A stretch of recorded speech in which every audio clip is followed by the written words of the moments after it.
Quand une fillette de 9 ans entra dans ce tribunal et dit au juge « Laissez partir mon père et je vous ferai vous lever », toute la salle éclata de rire. Personne n'imaginait que ces mots d'enfant allaient tout changer. Ce qui se passa dans les minutes qui suivirent laissa tout le monde silencieux. C'était un mardi après-midi au tribunal de Lille. Les murs couleur crème de la salle d'audience reflétaient la lumière froide des luminaires modernes suspendus au plafond. Environ 50 personnes étaient assises sur les bancs en bois sombre, attendant que la justice suive son cours. L'air était lourd, ce genre de silence qui pèse sur la poitrine, le genre de silence que l'on ne trouve que dans les lieux où se décident les destins des gens. Au centre de la salle, un homme d'environ 35 ans, peut être 40, cheveux bruns en désordre, une barbe de quelques jours. Il portait un survêtement gris, les menottes brillaient à ses poignets. Jean-Pierre Dubois gardait la tête basse, ne regardant personne, comme s'il voulait disparaître. Devant lui, assis derrière un haut bureau en bois massif, le juge, un homme d'une 60aine d'années, cheveux gris parfaitement peignés, robe noire impeccable. Mais il y avait quelque chose de différent chez ce juge. Il était assis dans un fauteuil roulant, un fauteuil médical, chromé, avec de grandes roues. Ses mains reposaient sur les accoudoirs, des mains qui n'avaient plus la force de le tenir debout.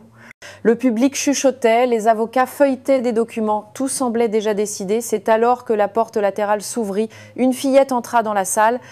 Elle avait 9 ans, petite pour son âge, les cheveux bruns attachés en une queue de cheval basse, elle portait un jean et un pull rose. Ses yeux étaient rouges, elle avait pleuré, mais maintenant elle ne pleurait plus. Elle marchait droit, avec une détermination qu'on ne voit pas souvent chez les adultes, encore moins chez une enfant. Elle s'appelait Chloé. Son père était cet homme menotté, Jean-Pierre Dubois, l'homme qu'il avait élevé seul après la mort de sa mère quand elle n'avait que 3 ans. L'homme qui travaillait 6 heures par jour pour qu'elle ait tout. L'homme qui allait maintenant être condamné pour un crime qu'il n'avait pas commis. Chloé marcha jusqu'au centre de la salle.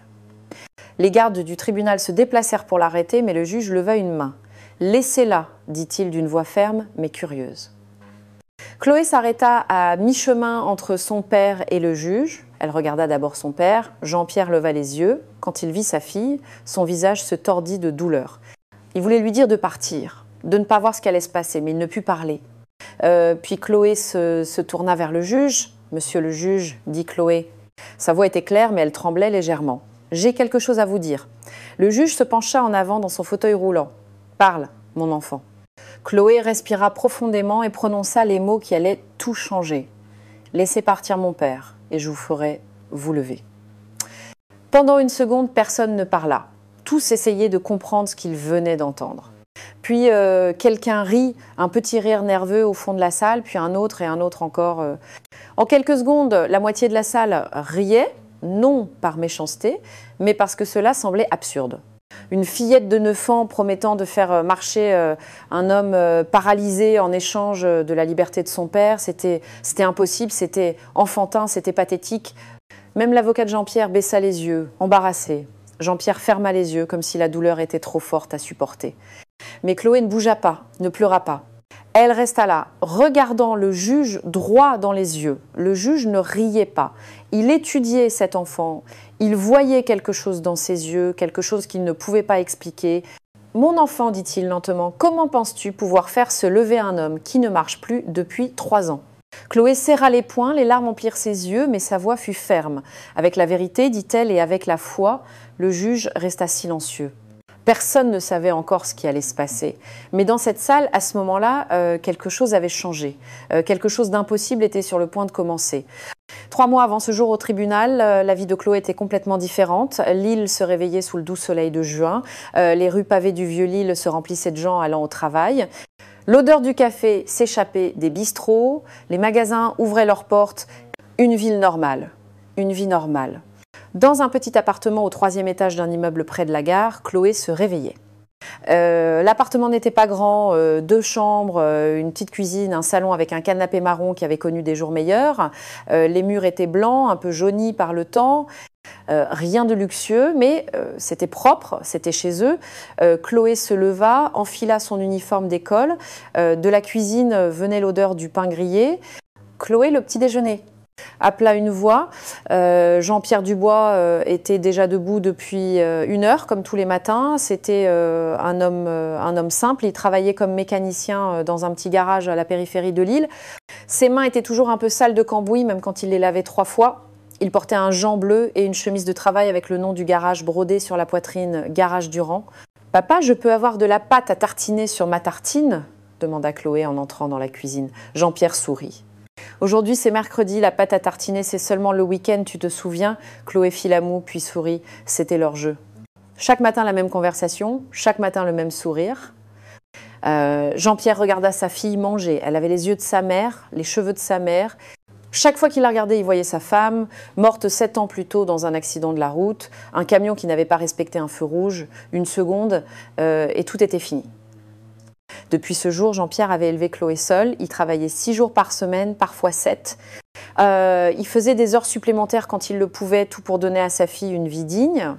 Il ne pouvait pas lui offrir une grande maison, ni des vêtements coûteux, mais il pouvait lui donner de l'amour, et ça, il n'en manquait jamais.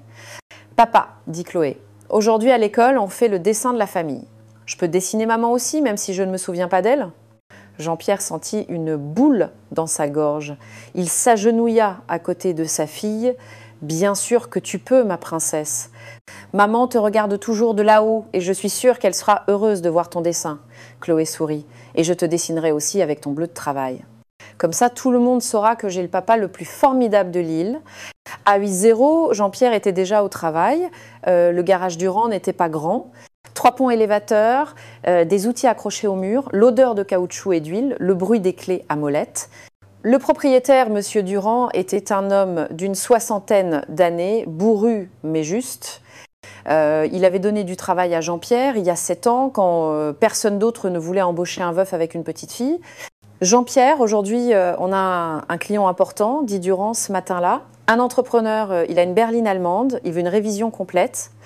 D'accord, patron, je m'en occupe. Jean-Pierre ne savait pas encore que ce client allait détruire sa vie. À 15-0, Jean-Pierre était toujours devant l'école, toujours ponctuel, toujours avec un sourire pour sa fille. Chloé sortait en courant, son cartable dansant sur ses épaules. « Papa, regarde, j'ai eu 18 sur 20 en maths. » Jean-Pierre la souleva dans les airs en la faisant rire. « 18 ? Ma fille est un génie. » Il rentrait à la maison main dans la main. Chloé racontait sa journée, ses devoirs, ses amis, sa maîtresse. Jean-Pierre écoutait tout, chaque mot, chaque détail, car pour lui, il n'y avait rien de plus important au monde que sa fille. Le soir, après le dîner, il s'asseyait sur le canapé. Jean-Pierre lisait une histoire à Chloé, une histoire de princesse et de chevalier. « Papa, dit Chloé avant de s'endormir, quand je serai grande, je serai médecin, comme ça je pourrai aider beaucoup de gens, comme toi tu aides les gens avec leur voiture. » Jean-Pierre lui déposa un baiser sur le front. « Tu seras une merveilleuse médecin, j'en suis sûre. » Chloé s'endormit avec un sourire. Jean-Pierre la regarda dormir. Ils étaient que tous les deux contre le monde, mais ils étaient heureux. C'était une vie simple, une vie honnête, une vie pleine d'amour. Ils ne savaient pas que tout était sur le point de changer, qu'un homme puissant allait entrer dans leur vie, qu'en quelques semaines, ce bonheur serait détruit et qu'une fillette de 9 ans devrait devenir bien plus forte que n'importe quel enfant ne devrait jamais l'être. Le client arriva un mardi matin au volant d'une berline noire luxueuse, le genre de voiture qui coûte ce que Jean-Pierre gagne en 3 ans. L'homme descendit de la voiture avec des mouvements lents, assurés. Il portait un costume gris foncé, une chemise blanche, une cravate bleue, une montre en or au poignet, des chaussures brillantes qui reflétaient le soleil. Il avait environ 50 ans, les cheveux noirs peignés en arrière, un visage dur, des yeux froids. « Je suis ici pour la révision complète », dit-il sans se présenter. Jean-Pierre s'essuya les mains sur un chiffon. « Certainement, monsieur. Vous en avez besoin pour aujourd'hui ? Non, vous pouvez prendre votre temps. Je veux que tout soit parfait. » L'homme laissa les clés et partit en taxi. Jean-Pierre commença à travailler sur la voiture. C'était un travail de routine. Vérifier les freins, changer l'huile, contrôler les plaquettes, rien de spécial. Mais quand il ouvrit le coffre pour vérifier la roue de secours, il vit quelque chose d'étrange. Une boîte, pas très grande, fermée avec du gros ruban adhésif. Jean-Pierre la souleva légèrement. Quelque chose bougea à l'intérieur. Des pièces de métal peut être ou quelque chose de plus lourd, ce n'était pas ses affaires, mais quelque chose n'allait pas. Son instinct lui disait que cette boîte ne devait pas être là. Jean-Pierre y pensa pendant 1 heure, puis il prit une décision. Il appela la police anonymement. Il y a une voiture au garage Durand, une berline noire, plaque d'immatriculation, et il donna les détails. Il raccrocha, il pensait avoir fait ce qu'il fallait. Il ne savait pas qu'il venait de signer sa propre condamnation. Le client revint chercher la voiture, paya en espèces, ne sourit pas, ne remercia pas, monta dans sa voiture et partit. Jean-Pierre se sentit soulagé. Il ne voulait plus revoir cet homme. Mais 2 jours plus tard, la police arriva au garage. Jean-Pierre Dubois demanda un agent. « Oui, c'est moi. Vous devez nous suivre. Vous êtes accusé de vol. » Jean-Pierre ne comprenait pas. Vol de quoi? Des pièces de rechange. Des composants coûteux, du véhicule d'un client. Quel client? L'agent lut le nom sur son carnet, c'était l'homme à la berline noire. Le sang de Jean-Pierre se glaça. Au commissariat, Jean-Pierre essaya d'expliquer « Je n'ai rien volé, vérifiez les caméras du garage. » Les caméras montrent que vous avez travaillé seul sur cette voiture pendant 2 jours, dit l'enquêteur. Et le client a une liste détaillée des pièces manquantes. Des composants du moteur, valeur 12 000 €. Ce n'est pas vrai, je n'ai rien touché. Mais quand ils retournèrent au garage pour une perquisition, ils trouvèrent les pièces dans son casier, enveloppées dans un chiffon, cachées sous ses outils. Jean-Pierre regarda ces pièces et comprit. Il avait été piégé. « Quelqu'un les a mises là ?» dit-il désespérément. « Je ne les ai jamais vues. » Mais personne ne le crut. Les preuves étaient là, concrètes, dans son casier, avec ses empreintes digitales sur les outils à côté. « Avez-vous de la famille ?» demanda l'agent. « Une fille. Elle a 9 ans. Appelez quelqu'un qui peut s'en occuper. » Jean-Pierre appela sa voisine, Madame Leclerc, une femme âgée qui l'aidait parfois avec Chloé. « Madame Leclerc, je suis désolée, j'ai des ennuis. Pouvez-vous aller chercher Chloé à l'école aujourd'hui ?» La femme sentit la peur dans sa voix. « Que se passe-t-il, Jean-Pierre ? Je vous expliquerai plus tard. S'il vous plaît, prenez-la et gardez-la chez vous. » Cette nuit-là, Jean-Pierre dormit dans une cellule en détention provisoire en attendant son procès. Il s'assit sur le lit dur, mit sa tête entre ses mains. Comment était-ce possible ? Comment pouvait-il prouver son innocence quand toutes les preuves disaient qu'il était coupable ? Et Chloé, sa petite fille, que lui dirait-il ? Que son père était un voleur ? Jean-Pierre ferma les yeux, sentit les larmes couler. Il avait passé 7 ans à protéger sa fille de tout, et maintenant il ne pouvait même pas se protéger lui-même. Quelque part à Lille, un homme en costume gris souriait. Le piège avait fonctionné à la perfection. Chloé ne comprenait pas. Elle était assise sur le canapé de Madame Leclerc, les mains jointes sur ses genoux. La vieille femme avait essayé d'expliquer avec des mots simples « Ton père a eu un problème, il doit s'absenter un petit moment. Il reviendra bientôt. » Mais Chloé n'était pas stupide. Elle avait vu la peur dans les yeux de Madame Leclerc. Elle avait entendu les mots chuchotés au téléphone. « Où est mon père ?» demanda-t-elle à nouveau. Madame Leclerc s'assit à côté d'elle. « Ma chérie, ton père, il y a eu une erreur. La police pense qu'il a fait quelque chose de mal, mais ce n'est qu'une erreur. Tout va s'arranger. » Chloé sentit sa poitrine se serrer. « Mon père ne fait pas de choses mal. Je sais, ma chérie, je le sais. » Mais la fillette voyait la vérité dans les yeux de la femme. Cette fois, c'était différent. Cette fois, c'était sérieux. Il fallut 4 jours avant que Chloé puisse voir son père. La prison de l'Os était un bâtiment gris à la périphérie de la ville. De hauts murs, du fil de fer barbelé, des gardes à l'entrée. Madame Leclerc accompagna Chloé. Elles passèrent par des détecteurs de métaux, des contrôles, de longs couloirs au néon. Puis, elles entrèrent dans une salle avec des tables et des chaises. Une vitre séparait la pièce en 2. Des téléphones de chaque côté. Chloé s'assit, attendit. Quand elle vit son père entrer de l'autre côté, son cœur se brisa. Jean-Pierre avait maigri, son visage était pâle, ses yeux rouges. Il portait un survêtement gris. Il ne ressemblait plus à son père. Ils s'assirent l'un en face de l'autre, la vitre entre eux. Ils prirent les téléphones. « Salut ma princesse » dit Jean-Pierre. Il essayait de sourire, mais sa voix tremblait. « Papa !» Chloé pressa sa main contre la vitre. Jean-Pierre posa sa main de l'autre côté, comme s'ils pouvaient se toucher.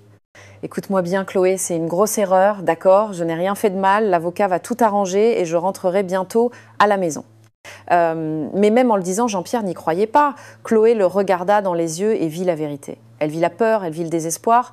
« Je te crois, papa, dit-elle, je sais que tu n'as rien fait. » Jean-Pierre dut se détourner. Il ne voulait pas que sa fille le voie pleurer. Les jours se transformèrent en semaines. Chloé allait à l'école, rentrait chez Madame Leclerc, faisait ses devoirs, mangeait en silence. À l'école, elle avait remarqué que quelque chose avait changé. Les enfants ne lui parlaient plus comme avant. C'était pas de la méchanceté, juste de la distance. Les mères des autres enfants chuchotaient quand elles la voyaient. Chloé entendait les mots. « Son père est en prison. J'ai entendu dire qu'il a volé. Pauvre petite. » Mais Chloé ne se souciait pas d'eux. Elle ne se souciait que de son père. Chaque mercredi et samedi, Madame Leclerc l'emmenait à la prison. Chaque fois, Jean-Pierre semblait plus petit, plus fatigué, plus éteint. L'avocat dit que le procès est dans 3 semaines, lui dit-il un jour. « Et après, tu rentres à la maison ?» Jean-Pierre hésita. « Oui, après je rentre à la maison. » Mais Chloé vit l'hésitation et comprit que son père mentait pour la protéger. Une nuit, Chloé n'arrivait pas à dormir. Elle était allongée dans le lit de la chambre d'amis de Madame Leclerc. Elle regardait le plafond, pensant à son père, à comment il travaillait chaque jour, à comment il n'avait jamais fait de mal à personne, à comment il était maintenant en prison pour quelque chose qu'il n'avait pas fait. Et personne ne l'aidait vraiment, l'avocat était trop occupé, la police ne croyait pas Jean-Pierre. Le juge ne l'écouterait probablement même pas. Chloé se leva, alla à la petite table où elle avait posé son cartable, sortit un cahier et un stylo. En haut de la page, elle écrivit « Comment aider papa ?» Elle ne savait pas encore quoi faire, mais elle savait une chose avec certitude. Si personne d'autre ne sauvait son père, elle le ferait. Une fillette de 9 ans contre un système qui avait déjà décidé. Mais Chloé n'avait pas peur. Elle avait quelque chose de plus fort que la peur. Elle avait l'amour, et parfois l'amour est l'arme la plus puissante de toutes. Madame Leclerc devait aller chez le médecin. Elle laissa Chloé seule pour 2 heures. N'ouvre à personne et ne touche à rien de dangereux, compris. Chloé hocha la tête, mais elle avait d'autres plans. Dès que la porte se ferma, Chloé alla dans l'appartement de son père. Elle avait les clés. Madame Leclerc les lui avait données pour prendre des vêtements. L'appartement était silencieux, vide, comme s'il attendait que quelqu'un rentre à la maison. Chloé alla dans la chambre de son père, ouvrit le tiroir du bureau. À l'intérieur, il y avait de vieilles factures, des documents de travail. Chloé ne savait pas exactement ce qu'elle cherchait, mais elle savait qu'il devait y avoir quelque chose qui prouverait l'innocence de son père. Elle passa 1 heure à regarder papier après papier. Elle ne comprenait pas grand-chose, des mots difficiles, des chiffres, des tampons. Puis, elle trouva un dossier vert. À l'intérieur, il y avait des factures du garage, des travaux effectués ces derniers mois. Chloé feuilleta les pages et puis elle la vit, une facture datée de 2 semaines avant l'arrestation de son père. C'était pour le travail sur la berline noire, la voiture de l'homme qui avait accusé Jean-Pierre, mais il y avait quelque chose d'étrange. Dans la description du travail, Jean-Pierre avait noté « Client a demandé une inspection complète, composant moteur déjà endommagé relevé, remplacement conseillé, client a refusé la réparation ». Chloé lut et relut ces mots. Les pièces étaient déjà endommagées avant que son père ne travaille sur la voiture. Comment aurait-il pu les voler si elles étaient déjà cassées? Chloé prit la facture, la plia soigneusement et la mit dans son sac à dos. L'avocat de Jean-Pierre s'appelait Maître Lambert, un homme d'une 50aine d'années, toujours pressé. Il avait des dizaines de cas, Jean-Pierre n'était qu'un numéro. Madame Leclerc emmena Chloé à son cabinet. Un petit bureau, des piles de dossiers partout, une odeur de vieux papier et de café froid. « J'ai trouvé ça », dit Chloé en montrant la facture. L'avocat la regarda à peine. « Qu'est-ce que c'est ? C'est la preuve que mon père n'a rien volé. Les pièces étaient déjà cassées avant. » Maître Lambert prit la facture, la lut rapidement, puis la posa sur son bureau. « Petite, ça ne prouve rien. Il aurait pu écrire cette note après pour se couvrir. »« Non », Chloé éleva la voix. « Mon père ne mentirait jamais. » L'avocat soupira. « Écoute, je fais de mon mieux, mais les preuves contre ton père sont solides. » Les pièces étaient dans son casier, ses empreintes étaient partout et le client a une plainte détaillée. Cette facture ne suffit pas, je suis désolée. Chloé sentit les larmes monter, mais elle ne pleura pas là, pas devant cet homme qui ne croyait pas son père. Chloé alla voir son père, à travers la vitre, elle lui montra la facture. « Papa, j'ai trouvé ça. Les pièces étaient déjà endommagées, n'est-ce pas? Tu l'as écrit ici. » Jean-Pierre regarda la facture. Un éclair d'espoir traversa ses yeux, puis s'éteignit. « Oui, Chloé, c'est vrai. Mais l'avocat dit que ça ne suffit pas. Pourquoi pas? Pourquoi? Parce que le système ne fonctionne pas comme ça, ma princesse. Parfois, la vérité ne suffit pas. » Chloé pressa sa main contre la vitre. « Je n'abandonne pas, papa. Je n'abandonnerai jamais. » Jean-Pierre la regarda. Sa fille de 9 ans, si petite, si fragile et pourtant si forte. « Chloé, écoute-moi bien, le procès est dans 1 semaine. Quoi qu'il arrive, je veux que tu saches que je t'aime et que tout ce que j'ai fait dans ma vie, je l'ai fait pour toi. Ne dis pas ça. » La voix de Chloé se brisa. « Ne parle pas comme si tu disais adieu. Je dois être réaliste. Non, je vais te sortir de là, je te le promets. » Jean-Pierre sourit tristement. « Comment feras-tu, ma princesse? Tu n'es qu'une enfant. » Chloé le regarda droit dans les yeux et à ce moment-là, elle prit sa décision. « J'irai au procès et je dirai la vérité au juge devant tout le monde. »« Chloé, non, je ne veux pas que tu vois ça. Je serai là, papa, et je te ramènerai à la maison. » Le temps de la visite était écoulé, les gardes dirent qu'ils devaient partir. Chloé et son père se regardèrent une dernière fois à travers la vitre. Jean-Pierre vit quelque chose dans les yeux de sa fille, quelque chose qu'il n'avait jamais vu auparavant, la détermination. Et pour la première fois depuis des semaines, il sentit une petite étincelle d'espoir. Peut être que tout n'était pas perdu. Le mardi matin arriva trop vite, Chloé se réveilla à 6h. Elle n'avait pas beaucoup dormi, elle avait passé la nuit à regarder le plafond, pensant à ce qu'elle dirait au juge. Elle s'habilla avec soin, des vêtements propres, les cheveux bien peignés. Elle voulait avoir l'air respectable, elle voulait que le juge la prenne au sérieux. Madame Leclerc prépara le petit déjeuner, mais Chloé ne put rien manger. Elle avait l'estomac noué. « Tu es sûre de vouloir y aller ?» demanda la vieille femme. « Je dois être là », répondit Chloé. À 9h, elles arrivèrent au tribunal. Le bâtiment était imposant. Des colonnes à l'entrée, des escaliers en marbre. Tout semblait fait pour que les gens se sentent petits. Elles passèrent les contrôles de sécurité, montèrent au 2e étage, de longs couloirs au sol brillant qui reflétaient les lumières. Devant la salle numéro 3, il y avait déjà des gens qui attendaient. Des avocats avec leurs mallettes, des témoins nerveux, des curieux venus assister au procès.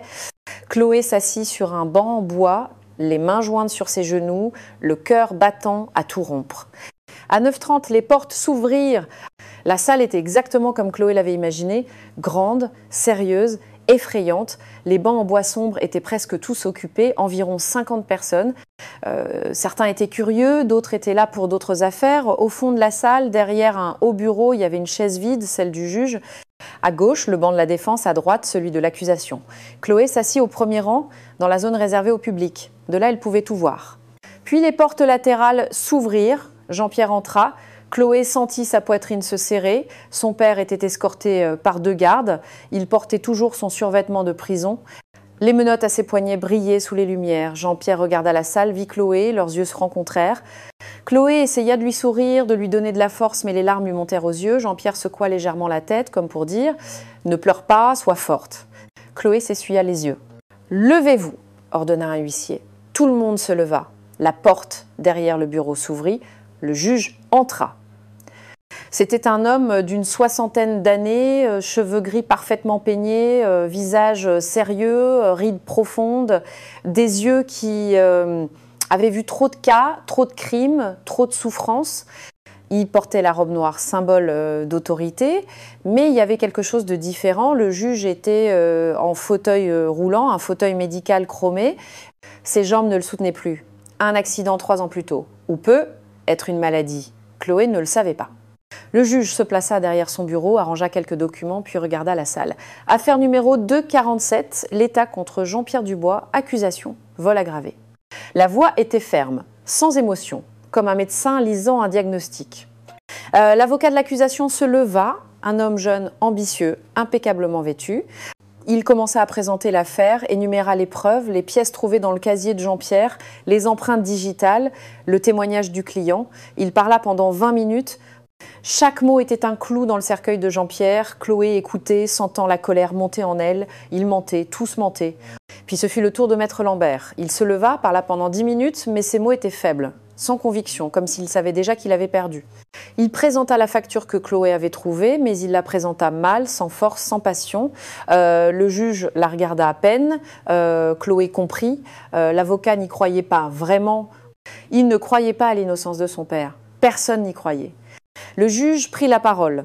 À la lumière des preuves présentées, la cour estime que Chloé sentit le monde s'arrêter. Elle regarda son père. Jean-Pierre avait les yeux fermés, comme s'il attendait le coup de grâce. Elle regarda le juge, il allait prononcer la sentence. Elle regarda la salle, tout le monde attendait en silence.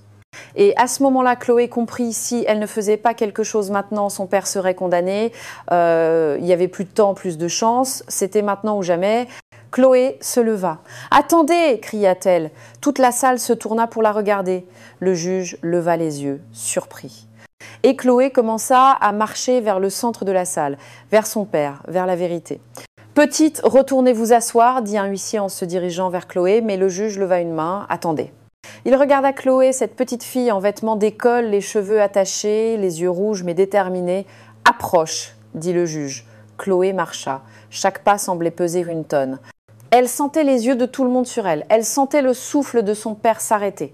Elle s'arrêta au centre de la salle, entre son père et le juge, entre l'injustice et la justice. « Comment t'appelles-tu » demanda le juge. « Chloé Dubois. J'ai 9 ans et c'est mon père. » La voix était claire, elle ne tremblait pas. Chloé, c'est pas un endroit pour les enfants. Tu devrais être à l'école. Je ne pouvais pas être à l'école pendant qu'on condamne mon père pour quelque chose qu'il n'a pas fait. Quelqu'un dans la salle ricana, le juge lança un regard sévère et les bruits cessèrent. Ton père a eu la chance de se défendre. Son avocat a parlé pour lui. Mais personne n'a vraiment écouté. Chloé sentit sa voix monter. Personne ne veut savoir la vérité, vous avez déjà décidé. Maître Lambert tenta d'intervenir, embarrassé, mais Chloé l'ignora. Elle regarda droit le juge et prononça les mots qui allaient tout changer. « Monsieur le juge, si vous laissez partir mon père, je vous ferai vous lever de ce fauteuil. » Pendant 3 secondes, personne ne respira. Puis, quelqu'un rit, un petit rire nerveux du fond, puis un autre et un autre. En quelques instants, la moitié de la salle riait. Pas de la méchanceté, juste de l'incrédulité. Une enfant promettant de faire marcher un homme paralysé, c'était absurde, impossible, pathétique. « Silence !» ordonna le juge. La salle se calma. Jean-Pierre avait le visage entre les mains. Il ne supportait pas de voir sa fille humiliée ainsi. L'avocat de l'accusation souriait. Cet enfant était en train de détruire la moindre chance qui restait. Mais Chloé ne bougea pas, ne pleura pas. Elle resta là, droite, regardant le juge. Le juge l'étudia, il voyait quelque chose chez cet enfant, quelque chose qu'il ne pouvait définir, du courage, du désespoir ou autre chose. « Mon enfant, dit-il lentement, je ne peux plus marcher depuis 3 ans. Les meilleurs médecins de France m'ont examiné. Il n'y a pas de remède, pas d'espoir. Comment penses-tu me faire lever ?» Chloé serra les poings, les larmes emplirent ses yeux, mais sa voix resta ferme. « Je ne sais pas comment, mais je sais que mon père est innocent. Et je sais que quand la vérité est dite, quand la justice est faite, les choses impossibles deviennent possibles. » Le juge se pencha en avant dans son fauteuil. « Tu parles de foi ? Je parle de vérité. » répondit Chloé. « J'ai une preuve que personne n'a voulu écouter. » Elle sortit la facture de son sac à dos, la montra au juge. « C'est la facture du travail de mon père. Il a écrit que les pièces étaient déjà endommagées avant qu'il ne travaille sur la voiture. Comment aurait-il pu voler des pièces qui étaient déjà cassées ?» Le juge prit la facture, la lut attentivement. « L'avocat a déjà présenté ce document, dit-il, mais l'avez-vous vraiment regardé ?» demanda Chloé. « Où aviez-vous déjà décidé ?» Le silence tomba sur la salle. Le juge regarda l'enfant, puis la facture, puis Jean-Pierre. « Avez-vous vérifié cette information ?» demanda-t-il à l'accusation. L'avocat de l'accusation hésita. « Le client a dit que les pièces étaient neuves. Mais avez-vous vérifié ?» insista le juge. « Non, cela ne nous semblait pas nécessaire. Les preuves étaient claires. » Le juge posa la facture sur son bureau, regarda Chloé. « Sais-tu ce que tu me demandes de faire? Tu me demandes de suspendre ce procès, d'enquêter à nouveau, de douter de preuves qui semblent solides. Je vous demande de chercher la vérité, dit Chloé simplement. » Le juge resta silencieux pendant ce qui sembla une éternité. Puis il prit son marteau. « Ce procès est suspendu. J'ordonne une enquête immédiate sur les composants en question. Je veux une expertise technique sous 48 heures. Je veux connaître l'état de ces pièces au moment de l'arrestation de l'accusé. » Il se tourna vers Chloé. « Mon enfant, tu viens de gagner du temps pour ton père. Mais souviens-toi, la vérité doit être prouvée, la foi ne suffit pas. » Chloé hocha la tête. Les larmes coulèrent enfin, mais cette fois, c'était des larmes d'espoir. Elle regarda son père. Jean-Pierre la regardait comme s'il voyait un ange. La bataille n'était pas terminée, mais pour la première fois, il y avait une chance. 2 jours semblèrent durer 2 ans. Chloé n'alla pas à l'école, elle ne pouvait pas se concentrer. Elle restait assise chez Madame Leclerc, regardant l'horloge, attendant. Jean-Pierre était toujours en prison, mais maintenant il y avait quelque chose de différent dans ses yeux quand Chloé allait le voir. Une petite étincelle, mais bien vivante. Le juge avait ordonné une expertise technique complète. Des experts examinaient les pièces saisies, vérifiaient chaque détail. Et le jeudi après-midi, le téléphone sonna. C'était Maître Lambert, sa voix semblait différente, excitée. Nous devons retourner au tribunal demain matin. Le juge a les résultats. La salle était encore plus pleine que 2 jours auparavant. La nouvelle s'était répandue. Une enfant avait arrêté un procès. Tout le monde voulait voir ce qui allait se passer. Chloé était assise à la même place. Premier rang, les mains jointes. Le juge entra. La salle se leva. « Asseyez-vous » ordonna-t-il. Il posa un épais dossier sur son bureau, l'ouvrit, regarda les documents pendant un long moment silencieux, puis il parla. « J'ai reçu l'expertise technique sur les composants saisis. Les résultats sont intéressants. » Il se tourna vers l'avocat de l'accusation. Les pièces trouvées dans le casier de l'accusé étaient effectivement gravement endommagées. Selon l'expert, les dommages datent d'au moins 3 semaines avant la saisie, ce qui correspond exactement à la date indiquée sur la facture de l'accusé. Un murmure parcourut la salle. Mais c'est pas tout, continua le juge. J'ai ordonné une enquête sur le plaignant, le propriétaire de la berline noire. Il fit une pause, ses yeux devinrent plus durs. Il s'avère que cet homme avait fait une demande d'indemnisation à son assurance. Il affirmait que les pièces étaient neuves et avaient été volées. L'indemnisation demandait 15 000 €. Autre pause, le silence était absolu, mais les pièces n'étaient pas neuves. Elles étaient endommagées. Ce qui signifie que le plaignant tentait une fraude à l'assurance. Il avait besoin d'un coupable et Jean-Pierre Dubois était le candidat parfait. Jean-Pierre leva la tête, il n'en croyait pas ses oreilles. De plus, dit le juge, les caméras extérieures du garage montrent le plaignant entrant dans le garage la nuit précédant la perquisition alors que le garage était fermé. Il avait un double des clés. Le juge ferma le dossier. À la lumière de ces preuves, déclara-t-il, Jean-Pierre Dubois est déclaré innocent de toutes les accusations. Sa libération immédiate est ordonnée. Le marteau tomba. Les gardes s'approchèrent de Jean-Pierre, mais cette fois non pas pour l'emmener, mais pour lui ôter les menottes. Le métal s'ouvrit, les poignets de Jean-Pierre étaient libres.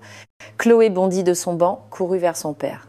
Jean-Pierre se leva, ouvrit les bras, et quand Chloé l'atteignit, il la souleva, la serra fort, si fort qu'il semblait ne plus vouloir la lâcher. Il pleurait, Chloé pleurait, les deux pleuraient. « Tu m'as sauvée », murmura Jean-Pierre à l'oreille de sa fille. « Tu m'as sauvée, ma princesse. Je te l'avais promis », répondit Chloé. La salle applaudit, doucement au début, puis plus fort. Même le juge souriait, un sourire rare, un sourire qui disait « Aujourd'hui, la justice a gagné ». Mais Chloé se tourna, regarda le juge et se souvint de sa promesse. « Est-ce que je l'ai fait se lever ?» demanda-t-elle à son père à voix basse. Jean-Pierre la regarda sans comprendre. Chloé se détacha de l'étreinte, s'approcha du bureau du juge. Le juge la regarda, il savait ce qu'elle allait demander. « Mon enfant, dit-il doucement, tu as fait quelque chose de bien plus important. Tu as fait se lever la vérité. Tu as fait se lever la justice. » Chloé ne sembla pas convaincue. Le juge sourit. Puis, lentement, il posa ses mains sur les accoudoirs de son fauteuil, poussa, força sur ses bras, et pendant quelques secondes, très brèves, le juge se souleva de sa chaise. Il ne marchait pas, mais il n'était plus assis, il était debout. Cela ne dura qu'un instant, puis se laissa retomber sur sa chaise, épuisé. Mais c'était arrivé, et toute la salle l'avait vu. Quand le juge se souleva de sa chaise, même pour ces quelques secondes, quelque chose changea dans la salle. Ce n'était pas un miracle médical.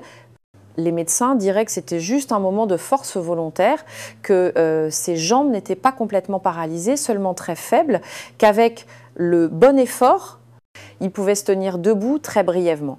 Mais pour ceux qui étaient présents dans cette salle, cela ressemblait à quelque chose de plus. C'était comme si la foi d'une enfant avait déplacé plus que ce que la médecine pouvait expliquer. Le juge retomba dans son fauteuil roulant. Le souffle court, il transpirait. Mais dans ses yeux, il y avait quelque chose qu'on n'y avait pas vu depuis 3 ans, l'espoir. Il se tourna vers Chloé. « Sais-tu ce que tu m'as appris aujourd'hui, mon enfant ?» Chloé secoua la tête. « Tu m'as appris que parfois on arrête d'essayer, on abandonne avant même de se battre. Je n'avais pas essayé de me lever depuis 2 ans. J'avais accepté ce fauteuil. J'avais arrêté de lutter. » Il fit une pause. « Mais toi, tu n'as pas arrêté. Tu as 9 ans et tu t'es battu quand tous les adultes autour de toi avaient abandonné. Tu as cru quand personne ne croyait. Et ça, c'est le vrai miracle. » Chloé sourit. Elle n'avait pas besoin de dire quoi que ce soit. Jean-Pierre et Chloé sortirent du tribunal main dans la main. Le soleil brillait. Après des semaines d'obscurité, tout semblait plus lumineux. Madame Leclerc les attendait dehors. Quand elle les vit, elle se mit à pleurer. Elle serra d'abord Chloé dans ses bras, puis Jean-Pierre. « Je savais que tu étais innocent, dit-elle. Je l'ai toujours su. »« Merci de vous être occupé de Chloé, répondit Jean-Pierre. Je ne sais pas comment vous remercier. »« Cet enfant n'avait pas besoin de moi, dit Madame Leclerc en regardant Chloé. C'est elle qui s'est occupée de nous tous. Elle nous a rappelé ce que signifie croire. » 3 semaines après le procès, Jean-Pierre retourna au travail. Monsieur Durand l'accueillit avec une accolade. « Bienvenue chez toi, Jean-Pierre, ta place t'attendait. » Le garage était le même, les outils accrochés, l'odeur d'huile, le bruit familier, mais Jean-Pierre était différent, plus léger, plus libre. Le soir, quand il rentra à la maison, Chloé avait mis la table, elle avait cuisiné des coquillettes au jambon. C'était pas parfait, mais c'était fait avec amour. Ils dînèrent ensemble dans leur petit appartement, ils parlaient, riaient, ils étaient de nouveau une famille. « Papa, dit Chloé après le dîner, je peux te demander quelque chose ? » « N'importe quoi, ma princesse. Avais-tu vraiment perdu espoir ? En prison ? Jean-Pierre y réfléchit, puis hocha la tête honnêtement. Oui, je l'avais perdu, je pensais que tout était fini. Et qu'est-ce qui te l'a fait retrouver? Jean-Pierre regarda sa fille, cette petite enfant qui était devenue si forte. Toi, dit-il simplement, tu n'as jamais cessé de croire en moi, même quand j'avais cessé de croire en moi-même. Tu m'as rappelé que tant que quelqu'un croit en toi, il y a toujours de l'espoir. Chloé sourit. Le juge a dit que la foi déplace les montagnes. Non, corrigea doucement Jean-Pierre. L'amour déplace les montagnes, et toi, ma princesse, tu as plus d'amour dans ton petit cœur que la plupart des adultes n'en auront jamais. Dans un autre quartier de l'île, le juge était dans son bureau à la maison, il regardait ses jambes, il pensait depuis des jours à ce moment au tribunal, à ces quelques secondes debout. Il avait appelé son médecin, il avait demandé à reprendre la kinésithérapie, celle qu'il avait abandonnée 1 an plus tôt. Je pensais que ça ne servait à rien, avait-il dit au docteur. Et maintenant, avait demandé le médecin. Le juge avait souri. Maintenant, je veux essayer, je veux me battre. Une fillette de 9 ans m'a appris à ne pas abandonner. Il ne savait pas s'il remarcherait un jour complètement, mais il savait une chose avec certitude. Il allait essayer, parce que parfois la chose la plus importante n'est pas le miracle lui-même, mais de trouver le courage d'y croire. C'était un matin de septembre, quand Chloé se réveilla dans son lit, sa chambre, sa maison, son père dans la chambre d'à côté, tout était redevenu normal, mais rien n'était plus pareil. De l'autre pièce venait l'odeur du pain grillé. Chloé sourit, se leva, enfila ses vêtements pour l'école. Dans la cuisine, Jean-Pierre préparait le petit déjeuner. Il chantait. Il n'avait pas chanté depuis des mois. « Bonjour, ma princesse. Aujourd'hui, c'est la rentrée. » Chloé s'assit à table. « Papa, je peux avoir de la pâte à tartiner ?» Jean-Pierre fit semblant de réfléchir. « Aujourd'hui, c'est mercredi. » La pâte à tartiner, c'est seulement le week-end. « Papa !» rit Chloé. Jean-Pierre sourit. « D'accord, d'accord, juste pour aujourd'hui. » Parce qu'aujourd'hui, c'est spécial. Ils mangèrent ensemble, parlant de l'école, des nouveaux professeurs, des amis. Tout semblait parfaitement normal et c'était merveilleux. À 8h15, Jean-Pierre accompagna Chloé à l'école. Comme toujours, main dans la main, devant le portail, Chloé s'arrêta, regarda son père. « Papa, aujourd'hui, quand l'école finira, tu seras là ?» Jean-Pierre s'agenouilla, la regarda dans les yeux. « Je serai toujours là, Chloé. Chaque jour, je te le promets. » Chloé le serra fort dans ses bras. « Je t'aime, papa. »« Je t'aime aussi, ma princesse, plus que tout au monde. » Chloé entra dans l'école, se retourna une dernière fois. Jean-Pierre était là, la regardant, souriant. Et Chloé comprit quelque chose à ce moment-là. Parfois, les gens disent que les enfants ont besoin des adultes pour être protégés. Mais parfois, ce sont les enfants qui protègent les adultes. Parfois, ce sont les petits cœurs qui apprennent aux grands cœurs comment aimer, comment croire, comment se battre. Ce soir-là, après le dîner, Jean-Pierre et Chloé s'assirent sur le canapé. « Papa, dit Chloé, qu'est-ce qu'on fait maintenant? Comment ça ?»« Je veux dire, on vit juste comme avant. » Jean-Pierre y réfléchit, puis sourit. « Tu sais ce qu'on fait? On vit mieux qu'avant. Parce que maintenant, on sait à quel point chaque jour est précieux, à quel point il est important d'être ensemble. »« Et le juge ?» demanda Chloé. « Tu penses qu'il va bien? » ?»« J'en suis sûre. Tu lui as donné quelque chose qu'aucun médecin ne pouvait lui donner. »« Quoi ? » ?»« Une raison d'essayer. » Chloé se blottit contre son père. Jean-Pierre passa un bras autour de ses épaules. « Papa, quand je serai grande, je veux aider les gens comme je t'ai aidé. »« Tu le feras, ma princesse. »« Je suis sûre que tu feras des choses merveilleuses. » Ils restèrent là, en silence. Un père et sa fille, une famille qui avait affronté l'impossible et qui avait gagné. Pas parce qu'ils étaient forts, pas parce qu'ils étaient chanceux, mais parce qu'ils avaient quelque chose que rien ni personne ne pouvait briser. Ils avaient l'amour, ils avaient la foi, ils avaient la vérité. Et parfois, c'est tous ceux dont on a besoin pour déplacer des montagnes, pour faire se lever ceux qui sont tombés, pour apporter la lumière dans l'obscurité.